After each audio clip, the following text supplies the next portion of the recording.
Wah, memang ya, udah market lagi loyo, udah gitu ada-ada aja. Kenapa produk yang kita jual udah dijual bertahun-tahun tiba-tiba kena penalti? Penaltinya pelanggaran lagi sampai -5. Bahkan terkadang nggak jelas produk kena pelanggaran padahal tidak ada merek, atau mungkin kita menjual merek yang sudah bertahun-tahun, atau mungkin tanpa sebab aja kena pelanggaran, yang dimana judul tidak ada merek, deskripsi tidak ada merek, di foto pun tidak ada merek. Ya karena produk tersebut memang nggak ada mereknya, tapi kenapa bisa kena pelanggaran? Salah satu subscribers gua nih yang nonton, dia komen, gimana mau naik orderannya, gimana mau tambah laku, tiba-tiba produknya malah dihapus. Itu juga kejadian di toko gua pribadi. Baru aja kemarin produk gue itu dihapus sama Tokopedia tanpa sebab. Gue nggak tahu kenapa. Yang padahal produk tersebut memang tidak ada mereknya, tapi gue dibilang produknya tuh kena pelanggaran, dan itu aneh banget. Dan ketika gue ajuin banding, jawabannya template. Ya kalian tahu lah ya jawaban Tokopedia seperti apa CS-nya. Cuman silakan ajuin banding ke email ini, silakan ajuin banding. Itu terus diputar-putar. Kita mau ngomong kayak apapun gak bakal dibalas, gak bakal direspon, cuma dibalasnya template aja. Yang dimana kalau misalnya kita kena penalti seperti itu, kita langsung kena poin -5. Dan -5 itu ngaruh banget. Itu dapat mengurangi power merchant pro kita, sehingga nanti bisa turun. Baik dari segi trafficnya, algoritma bisa berubah, produk yang laku bisa jadi nggak laku, dan pokoknya berubah banget lah. Nah ini gimana nih, kok aneh begini, apa yang terjadi, dan ada-ada aja. Kenapa Tokopedia begini, dan gak cuma Tokopedia sih, platform yang lain juga sama. Tapi kayak Tokopedia ya, udah tahu marketnya udah agak menurun nih, kenapa lu ada-ada aja? Udah gitu CS-nya juga ada-ada aja, kalau ditanya tuh kayak nggak menjawab. Gue sampai sempat mikir, tau gak, ini kenapa sih Tokopedia, kenapa kok lu ada-ada aja, kayak lu bukannya fokus untuk update fitur, tapi kenapa lu malah ngurusin hal-hal seperti ini? Oke lah kalau misalnya ada yang menjual produk-produk yang memang dilanggar, itu fine. Tapi banyak juga produk-produk yang kayaknya gak masuk akal. Gue pernah juga kejadian, gue jual satu barang. Gue ambil contoh misalnya, gue ada jual baju, bahannya cotton misalnya. Jadi kaos cotton premium misalnya. Nah, tiba-tiba kata cotton ini nggak boleh. Katanya cotton ini udah ada merek. Yang sebenarnya cotton itu kan bahan. Nah, gue pernah tuh dapat kejadian seperti itu. Bukan bahannya, bukan baju ya teman-teman. Gue pernah ada produk lain. Itu tuh jenis bahannya dan modelnya. Tapi kenapa itu ada hak ciptanya? Itu juga kadang gue bingung sampai, loh ini agak ngaco ya. Udah gitu kebanyakan yang email kayak gitu merek-merek luar. Kalau lokal sih ada juga, cuma kebanyakan merek luar yang gue dapet sih. Cuma kalau kalian gimana? Jadi gue sempat mikir, nih Tokopedia ngapain sih ngurus-ngurusin begini, udah lagi drop penjualannya tapi kok banyak tingkahnya. Dan sampai sekarang pun gue masih berpikir kayak gitu sih. Cuman kita mau gimana, namanya kita numpang di platform orang. Udah gitu kita memang dikontrol sama si platform. Udah gitu juga brand-brand juga sekiranya yang memang tadinya nggak apa-apa untuk menjual produk mereka, jadi mungkin ganti manajemen sehingga akhirnya berubah peraturan, dan akhirnya kita kena, yang dimana produk tersebut kita udah jual mungkin udah bertahun-tahun tapi malah jadinya kena deh, padahal produknya udah mulai terjual atau mungkin udah laku banget. Memang sih kita bisa ngelaporin, kita bisa ajuin banding kepada si pihak pelapor, tapi ya kita disuruh menunggu 14 hari kerja, sedangkan penaltinya udah masuk ke toko kita. Dan belum tentu juga itu dibales, atau belum tentu juga mereka benar-benar bisa membantu kita untuk menghapus penaltinya. Jadi gue agak bingung sih dalam case ini. Tapi kita nggak mau bahas itu. Gue lebih ingin menyarankan kalian adalah 3 cara supaya kalian bisa setidaknya menghindari hal-hal seperti ini. Ya mungkin bisa terjadi juga kalian tetap bisa kena, tapi at least kita jaga-jaga jangan sampai kita kena di banyak produk. Karena kalau kita kena di banyak produk, toko kita bisa tutup permanen atau penaltinya bisa banyak banget. So jadi welcome back to my YouTube channel. Di video kali ini gue akan bahas mengenai ya isu-isu seperti ini, 3 cara supaya kalian bisa menghindari, bukan menghindari sih, lebih tepatnya mengurangi resiko produk kalian tuh terkena pelanggaran. Seperti yang gue bilang, bisa saja awal-awalnya merek tersebut tuh nggak apa-apa kalau produknya kita jual. Namun seiring berjalannya waktu, mungkin manajemennya ada berubah sehingga tiba-tiba produk tersebut udah nggak boleh kita jual kembali. Yang dimana tadinya kita jual tuh fine-fine aja, kita nge-resell produknya, kita beli grocer dan sebagainya, tapi tiba-tiba sudah tidak boleh. Karena yang boleh hanya distributor resmi aja, sedangkan kita mungkin yang nge-resell produknya bukan distributor resmi, tidak boleh menjual produk itu lagi, sehingga ya kita kena penalti. Dan bahkan gue bisa bilang, walaupun lu udah jual produknya lebih dari 1 tahun, 2 tahun, 3 tahun, lu tetap bisa kena pelanggaran untuk produk tersebut. Karena gue pernah ada produk yang sudah aktif, kalau nggak salah itu lebih dari 3 tahun. Dan sampai gue lupa gue pernah jual produk ini tuh gue lupa gitu loh. Stoknya memang kebetulan udah habis, jadi kebetulan gue gampang ordernya. Tapi produk tersebut udah 3 tahun di toko gue, 3 tahun lebih, tiba-tiba kena pelanggaran. Jadi gue kayak, loh, gue kena pelanggaran nih. Ya udah nggak apa-apa juga sih, karena produk tersebut juga udah gak gue jual lagi, udah habis lah trennya.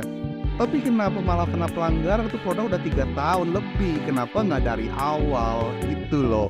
Jadi saran dari gue, lu harus hati-hati, baik menjual produk yang ada merek dan juga yang tidak ada merek.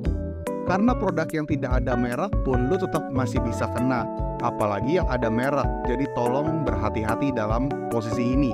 Kenapa gue bisa bilang ada barang yang tidak ada merek lu tetap bisa kena? Karena mungkin ada pabrik misalnya memproduksi produk A, kemudian ada pabrik lain yang memproduksi barang yang sama, ya mirip lah, bukan sama banget. Kemudian kalian itu membeli dari produk B, misalnya pabrik B, tapi ternyata si pabrik A itu udah ada license-nya misalnya, sehingga disangka produk tersebut tuh kita duplikat produknya dia, yang padahal produknya udah jelas berbeda. Lu menjual produknya produk si B, tapi karena kena duplikat barang tersebut, ya lu bisa kena juga, walaupun tidak ada mereknya ya. Yang padahal udah gitu kan kalian cuma resell, kalian pikir oh produknya kayaknya oke nih, lu pengen jual kembali, dan gak ada merek juga, jadi fine-fine aja. Ini ternyata bisa kena juga. Ya gue ngomong begini karena berdasarkan fakta, toko gue juga kena hal seperti itu ya teman-teman. Yang kedua, memahami jenis produk dilanggar. Memang terkadang ada hal-hal yang di luar akses kita, namun kita tetap bisa jaga-jaga. Produk apa aja sih yang dilarang? Misalnya di Tokopedia, itu ada pelanggaran haki, produk MLM, ketiga produk dewasa atau 17++, lalu produk ilegal atau berbahaya, terus hewan, promosi produk atau produk lain, lebih ke jasa, lalu yang terakhir harga produk tidak wajar. Untuk lebih detailnya lu bisa cari di Google mengenai jenis produk dilarang di Tokopedia. Bahkan kalau lu bisa menjual produk dengan salah kategori, itu toko lu juga bisa kena penalti karena terindikasi produk lu itu tidak sesuai dengan kategori yang disarankan, atau lu tidak memilih kategori yang sesuai dengan produk yang lu jual. Itu juga bisa kena pelanggaran. Lalu lu memasukkan deskripsi yang nggak bener, nggak sesuai dengan si judul atau nggak sesuai dengan fotonya, atau deskripsi yang terlalu singkat atau mungkin asal-asalan, itu juga bisa kena pelanggaran. Begitu juga dengan spam produk. Kalau misalnya kalian terindikasi terlalu sering dan terlalu banyak duplikat produk, itu toko lu juga bisa terkena penalti karena ya bilangnya kayak duplikat produk terlalu banyak atau terindikasi duplikat produk, itu juga bisa kena. Sebenarnya jangan kan begitu sih. Gue pernah duplikat produk yang jelas-jelas berbeda, cuman gue ada nambahin variasi. Dan SKU yang pertama tersebut kenapa gue nggak tambahin variasi, karena udah ada promonya, jadi nggak bisa gue edit. Jadi gue ada upload yang baru, cuman dengan variasi lebih banyak, kena tuh produknya. Padahal gue udah bilang ini produknya variasinya lebih banyak dan beda. Yang pertama itu gue nggak bisa ganti karena ada promonya. Tetap nggak dijawab sih, tetap bilangnya ya tetap duplikat. Jadi kayak oke. Jadi dari awal makanya lo harus hati-hati banget sih kalau lo mau upload produk. Kemudian jangan mengandalkan satu produk. Memang benar kita bisa fokus untuk menaikkan satu produk, tapi jangan terlalu mengandalkan juga. Kita nggak akan pernah tahu juga itu produk bisa bertahan berapa lama. Bukannya serakah, tapi kita realistis. Kita adalah seller, kita adalah pedagang. Kita pengen dong itu jualin produk banyak-banyak, yang lain juga pada laku. Atau mungkin kita pengen fokus untuk membesarkan satu produk doang, sehingga orang itu terus, produknya kita stoknya itu terus juga. Namun kita realistis lah, bahwa namanya kita jualan di platform itu juga terbuka teman-teman. Kita nggak bisa yang namanya mengontrol 100%. Jadi si platform lagi pengen naikin produk apa, itu bisa naik, atau yang lagi viral tuh yang mana, atau mungkin tiba-tiba produk tersebut udah banyak kompetitornya, sehingga produk tersebut yang kita jual tadi udah laku banget, jadi tiba-tiba drop. Kalau kita mengandalkan satu produk doang, itu malah bumerang untuk kedepannya. Saran dari gua, ya terima nggak terima terserah kalian. Saran dari gue sih tetap lu harus punya lebih dari satu produk supaya orderan lu itu bisa lebih besar dan juga untuk jaga-jaga ke depannya. Jika kita terlalu mengandalkan satu produk, itu juga bahaya untuk toko kita. Karena bisa saja yang pertama produk di take down, yang kedua persaingan tidak sehat, mulai banyak yang banting-banting harga, yang ketiga munculnya model baru, Yang keempat, tiba-tiba dapat review yang jelek-jelek sehingga menurunkan algoritma dari si produk tersebut. Jadi saran dari gua, kalau kalian udah seller penjual online yang mau berpikir panjang, tolong banget di tips dari gua, jangan terlalu fokus dan terlalu fanatik pada satu produk. Tetap lo harus jaga-jaga, jangan sampai blunder lah ke depannya. Karena kita nggak akan pernah tahu produk kita itu bisa bertahan berapa lama. Ya kita nggak bisa kontrol itu. Kita mungkin bisa brandingin terus menerus, tapi kita nggak bisa kontrol. Udah gitu namanya sekarang ya, di era jualan online sekarang harga itu malu banget. Ada yang lebih murah dikit, itu langsung pindah. Jadi hati-hatilah teman-teman. So guys, ini adalah 3 tips dari gua untuk menghindari yang namanya produk itu dilanggar sehingga berpengaruh terhadap performance dari si toko lu yang ngebuat toko lu jadi sepi orderan dan sebagainya. Itu hati-hati.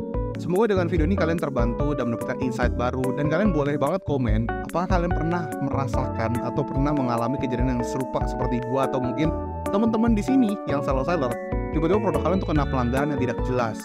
Kemudian dijawabnya seperti apa sama CS-nya. Kemudian kena di platform apa. Itu boleh share di kolom komentar supaya teman-teman di sini juga pada bisa baca dan bisa jadi pengalaman buat mereka juga dan untuk pengalaman gue juga. Sekali lagi gue ucapkan terima kasih. Jangan lupa like, comment, dan subscribe. Buat teman di sini yang pengen join grup Telegram gue, silahkan join. Linknya di deskripsi. Dan yang pengen beli digital course gue bisa ke besti.store/riogandhi. Dan yang pengen nanya soal jasa konsultan gue atau kelas offline atau face-to-face, offline atau online meeting bisa hubungi ke nomor yang ini. Oke, semoga dengan video ini dapat membantu kalian. Rio Gandhi, peace out.